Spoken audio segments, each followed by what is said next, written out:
செவியன் எனும் பாடலை ஞானப்பால் அருந்திய பச்சிலங்குழந்தை பாடக் கேட்டும் கேள்வியுற்றும் அனைவரும் வியப்பில் ஆழ்ந்து புகழ்ந்து துதித்தனர். பிள்ளையாரை தனது தோளில் சுமந்து திருவீதி வலம் வந்து தன் இல்லம் அடைந்தார் சிவபாத இருதயர். மறுநாள் சம்பந்தர் தோணியப்பரையும் தமக்கு ஞானப்பால் அருளிய பெரியநாயகி அம்மையையும் வணங்கினார்.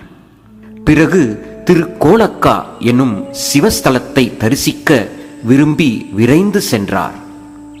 தந்தையாரோடும் சிவனடியார்களோடும் திருக்கோயிலை சென்றடைந்த சம்பந்தர் திருக்கோயிலை வலம் வந்து மடையில் வாளை பாய எனும் பதிகத்தை கைத்தாளமிட்டு பாடினார். கைத்தாளமிட்டு பாட சம்பந்தரின் கைகள் சிவந்து போயின. அப்போது பிள்ளையாருக்கு நமசிவாய என்ற பஞ்சாட்சரம் எழுதப்பெற்ற பொற்தாளத்தை பலரும் காணும்படி ஈந்தருளினார் சிவபெருமான். அத்தாளங்களை தம் தலைமேலே கொண்டு போற்றி மகிழ்ந்தார் பிள்ளையார். அன்று முதல் இத்தல ஈசன் திருத்தாளமுடையார் என்றும் சப்தபுரீஸ்வரர் என்றும் அழைக்கப்படலானார். பொற்தாளத்திற்கு ஓசை வழங்கிய அம்பிகை ஓசை கொடுத்த நாயகி என்றும் பெயர் பெற்றார்.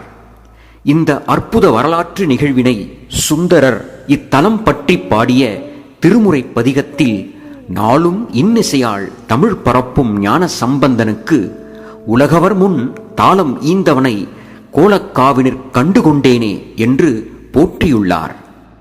நீரை தேக்கி வெளிவிடும் மடையில் இளம் பெண்கள் நீரில் குடைந்து நீராட அப்பொய்கையில் வாளை மீன்கள் துள்ளி பாய்கின்றன. இத்தகைய அழகிய காட்சி நிறைந்த ஊரில் இருக்கும் பெருமான் மாப்பிள்ளை கோலத்தில் பட்டாடை உடுத்தாமல் நீண்ட சடையில் பிறையை தாங்கி உடலெங்கும் திருநீறு சாம்பலை பூசி கிழிந்த கோவண ஆடை உடுத்தி தனக்கென்று எதுவும் இல்லாதவன் போல் காட்சி அளிப்பது ஏன்? ஆம், இவ்வுலகத்தில் உள்ள உயிர்கள் உய்வு பெறுவதைத் தவிர வேறெண்ணம் கொள்ளாதவன், தனக்கென்று எதுவும் விரும்பாதவன். அக்கருணையின் அடையாளமாக நீண்ட சடையில் கங்கை நீரின் சீற்றத்தை அடக்கி இவ்வுலகை காக்கின்றான். தான் செய்த தவறை உணர்ந்து அடைக்கலம் தேடி வந்த பிறையை தன் தலைமேல் சூடிக்கொள்கிறான். சுகபோகம் தரும் உடலும் ஒரு நாள் சாம்பலாகும் என்ற தத்துவத்தை உணர்த்தவே திருநீறு பூசிக்கொள்கிறான். கூட்டை விட்டு செல்லும் உயிருக்கு இவ்வுலகில் எதுவும் சொந்தமில்லை என்பதை உணர்த்தவே இவ்வேடம் கொள்கிறான் சிவபெருமான். மடையில் வாளை பாய மாதரார் குடையும் பொய்கை கோலக்காவுளான்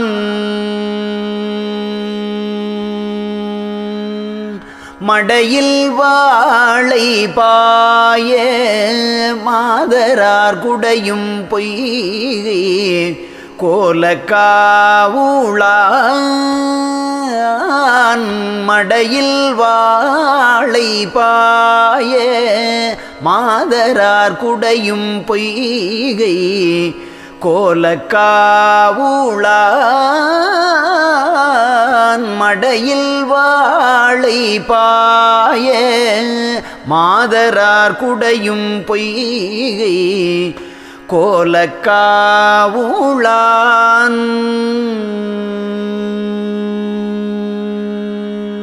சடையும் பிறையும்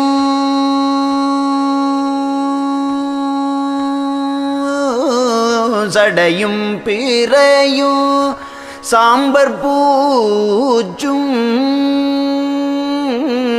சடையும் பிறையும் சாம்பல் பூச்சும் சடையும் பிறையும் சாம்பல் பூச்சும் கீழ் உடையும் கொண்ட உருவம் என்கொலோ உடையும் கொண்ட உருவம் என்கொலோ கீழ் உடையும் கொண்ட உருவம் என்கொலோ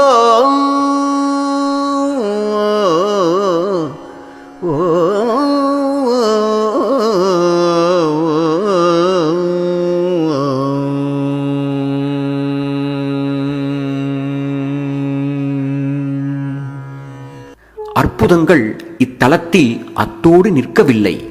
என் மக விஷிக்கு 7 வயசு ஆகுது. இன்னைக்கு வரைக்கும் அவன் ஒரு வார்த்தை கூட பேசல. அவனுக்கு பேச்சு வரத்துக்காக நான் பார்க்காத வைத்தியம் இல்லை. நான் எவ்வளவோ தர்ம காரியம் செய்கிறேன் மாமா. ஆனா கடவுள் என்னை ஏனோ இப்படி சோதிக்கிறான். வருத்தப்படாத, நான் சொல்றத கேளு. நீ ஒரு வாட்டி திருக்கோலக்காவுக்கு குடும்பத்தோட போயிட்டு வா. விஸ்வநாதனுக்கு நிச்சயம் பேச்சு வரும். சம்பந்தருக்கு கொன்றைவனநாதர் பொற்றாளம் வழங்கிய தலம் அது. உண்ணாமலையம்மன் அதற்கு ஓசை கொடுத்ததால அவளை அந்த ஊர் மக்கள் ஓசை கொடுத்த நாயகின்னு போற்றி கொண்டாடுறாங்க. இதை கேட்ட அவர் மனைவி மந்தாக்கினி அன்றிரவு பூஜை அறையில் தாம் அணிந்திருந்த தங்க வளையல்களை கழற்றி அம்பாளின் முன் வைத்து, என் மகனுக்கு பேச்சு வந்தா உனக்கு நான் தங்கத்தாலே தாளம் செய்து கொடுக்கிறேன் தாயே என்று வேண்டிக் கொண்டார். அன்றிரவு மனமுருகி வேண்டினார் மந்தாக்கினி.